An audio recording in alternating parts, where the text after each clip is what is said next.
ഇല്ല, ഇത് ഞാൻ പറഞ്ഞ പോലെ ഇവിടെ രാജ്യത്ത് നടക്കുന്ന കുറെ തെറ്റുകൾക്കെതിരെ ശബ്ദം ഉയർത്തണം എന്നുള്ള രീതിയിലാണ് രാജിവെച്ചത്. പക്ഷേ അത് കഴിഞ്ഞ് വളരെയധികം രാജ്യത്തുടനീളം യാത്ര ചെയ്തു, 80-90ഓളം ജില്ലകളിൽ യാത്ര ചെയ്തു. അവിടെ എല്ലാം ഒരു ചോദ്യം ഉണ്ടായി. പക്ഷേ ഓക്കെ, എന്താണ് തെറ്റെന്ന് പറയുന്നുണ്ട്, പക്ഷേ എന്താണ് ശരി, ആരുടെ കൂടെയാണെന്നുള്ള കാര്യം അറിയില്ല. പിന്നെ എനിക്ക് എന്റെ ഒരു സ്വതന്ത്രമായ നിലപാടെന്നുള്ള ഒരു ഭയങ്കര ഒരു അഭിമാനം ഉണ്ടായിരുന്നു. എന്റെ നിലപാട് ഒരു പാർട്ടിയുടേതല്ല, എന്റെ സ്വന്തമായിട്ടുള്ളതാണെന്നുള്ളത്. പക്ഷെ ആ ഒരു യാത്രയിൽ പല പൊളിറ്റിക്കൽ ലീഡേഴ്സിനെയും പല ആൾക്കാരെയും സ്റ്റുഡന്റ് ലീഡേഴ്സിനെ എല്ലാവരെയും കണ്ട് ആ സംസാരത്തിന്റെ ഇടയിൽ മനസ്സിലാക്കിയ ഒരു കാര്യമാണ്, ഞാൻ പറയുന്നതും പ്രവർത്തിക്കുന്നതും ആഗ്രഹിക്കുന്നതും കോൺഗ്രസ് പാർട്ടിയുടെ ഐഡിയോളജിയും തമ്മിൽ വലിയ വ്യത്യാസമില്ല. അതുകൊണ്ട് തന്നെ അങ്ങനെ ഒരു ലേബലിന് അല്ലെങ്കിൽ ആ പാർട്ടിയിൽ അങ്ങ് സബ്സ്യൂമായി പോവോ, സ്വന്തം വ്യക്തിത്വം ഇല്ലാതായി പോവോ എന്നുള്ളൊരു പേടിയുടെ ആവശ്യമില്ല എന്നുള്ളൊരു ക്ലാരിറ്റി. പിന്നെ ഇവരെല്ലാം ഇവിടെ കണ്ടില്ലേ, ഇപ്പം ജിഗ്നേഷ്, കനയ്യ, സെന്തിൽ, ഇവരെല്ലാവരും ഒക്കെ ഇൻസ്ട്രുമെന്റൽ ആയിരുന്നു. അതായത് വരൂ, you can retain what you are and contribute ചെയ്യാൻ പറ്റുന്നിടത്ത് കോൺട്രിബ്യൂട്ട് ചെയ്യാം എന്നുള്ളൊരു ആ ഒരു വിശ്വാസം വന്നതിനപ്പുറം ആണ് ജോയിൻ ചെയ്യാൻ തീരുമാനിച്ചത്.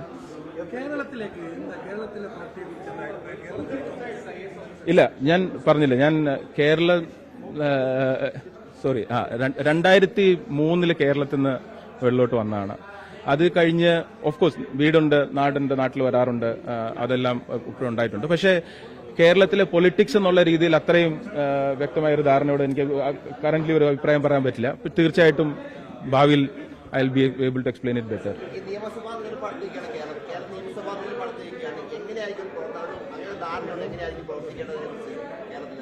ഞാൻ ജോയിൻ ചെയ്തത് ഒരു KPCC അങ്ങനല്ല. ഞാൻ ജോയിൻ ചെയ്തത് ഇവിടെ സെൻട്രൽ ലീഡർഷിപ്പിന്റെ കൂടെയാണ്. ദേശത്ത് എവിടെയാണെങ്കിലും തെരഞ്ഞെടുപ്പ് അല്ലാതെയോ സംഘടനാപരമായ പ്രവർത്തനങ്ങളാണോ അതിൽ എന്നെ കൊണ്ടാവുന്ന പോലെ പ്രവർത്തിക്കാൻ പറ്റുന്ന പ്രവർത്തിക്കുക എന്നുള്ളതാണ്. അതാണ് എന്റെ ഉദ്ദേശം. അത്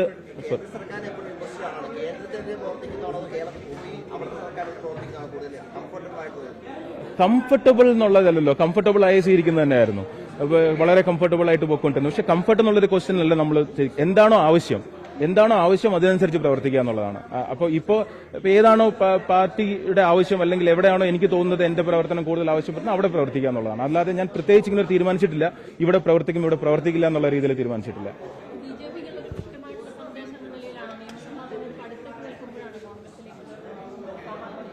അയ്യോ, അങ്ങനെ BJPക്കെതിരെയുള്ള ഒരു സന്ദേശം എന്നുള്ളതിലുപരി ഇന്ത്യയിലെ എന്നോട് സംസാരിക്കുന്നു അല്ലെങ്കിൽ ഞാൻ പറയുന്നത് കേൾക്കുന്നു അല്ലെങ്കിൽ അങ്ങനെ ഒരു സംഭാഷണം ഉണ്ടാവുന്ന ജനങ്ങളുണ്ട്. അവരോടുള്ള ഒരു സന്ദേശമാണ്. അവരെന്നോട് ചോദിക്കുന്നുണ്ടായിരുന്നു, എന്താണ് ഒരു തീരുമാനം എടുക്കാത്തത്, എന്താണ് like why are you nowhere എന്നുള്ളൊരു തീരുമാനം. അപ്പം അതിൽ എനിക്കൊരു ക്ലാരിറ്റി കിട്ടി എന്നുള്ളൊരു സന്ദേശം മാത്രമാണ്. എങ്ങനെ രാജ്യം മുന്നോട്ട് പോകണം എന്നുള്ളതാണ്. അല്ലാതെ ആരെ എതിർക്കണം, ആരെ തോൽപ്പിക്കണം എന്നുള്ളതിലുപരി രാജ്യം എങ്ങോട്ട് പോകണം, ജനങ്ങൾ ജയിക്കണം എന്നുള്ളൊരു സന്ദേശമാണ് കൊടുക്കുന്നത്.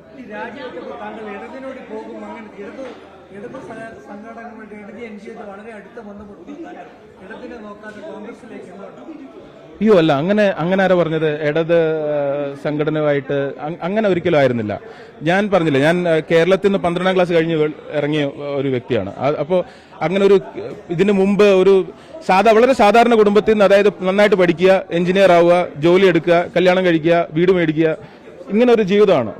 വളരെ സ്ട്രേറ്റ് ഫോർവേഡ് ഉള്ള ഒരു ജീവിതമാണ്. ആ ജീവിതത്തിന്റെ ഇടയിൽ ഇവിടെ വന്ന് നോയിഡയിൽ വർക്ക് ചെയ്തുകൊണ്ടിരുന്നപ്പോഴാണ് കുട്ടികളെ പഠിപ്പിക്കാൻ തുടങ്ങുന്നതും പിന്നെ അങ്ങനെ വൈഫ് പറയുന്നത് നമുക്കൊരു സിസ്റ്റത്തിനകത്ത് കയറി എന്തെങ്കിലും മാറ്റങ്ങൾ വരുത്തണം എന്ന് പറയുന്നതും അങ്ങനെ UPSCക്ക് പ്രിപ്പയർ ചെയ്യാൻ തുടങ്ങുന്നത്.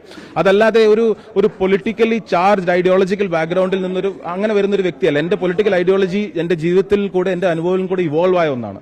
അല്ലാതെ നേരത്തെ എനിക്ക് പറഞ്ഞു തന്നൊരു കാര്യം വെച്ച് വരുന്നതല്ല. ഇത്രയും ജനങ്ങളുമായിട്ട് സംസാരിച്ച് ഇത്രയും സ്ഥലങ്ങളിൽ പോയി താമസിച്ചും ഒക്കെ വന്ന് മനസ്സിലാക്കിയെടുത്തൊരു ഐഡിയോളജിയാണ്. ആ ഐഡിയോളജി കോൺഗ്രസുമായിട്ട് തീർച്ചയായിട്ടും ഒന്ന് തന്നെയാണ് എന്ന് മനസ്സിലാക്കിയപ്പോൾ കോൺഗ്രസ് ജോയിൻ ചെയ്യുന്നു എന്നുള്ളത്.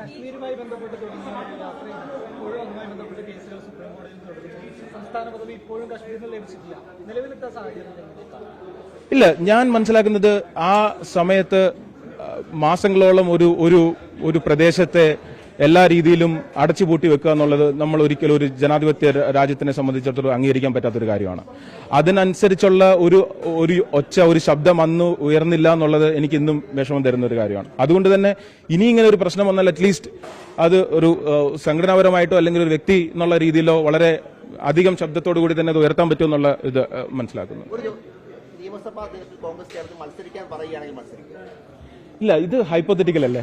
ഇപ്പം വളരെ ഹൈപ്പോത്തറ്റിക്കൽ ആയിട്ടുള്ളൊരു ചോദ്യമാണ്. എവിടെ മത്സരിക്കാൻ പറ്റും? ബീഹാറിൽ മത്സരിക്കാൻ പറ്റും, ബീഹാറിൽ മത്സരിച്ചേക്കാം. സോ അതിൽ കേരളത്തിനെക്കാളും ഇപ്പം അടുത്ത് നിൽക്കുന്നല്ലേ ബീഹാർ?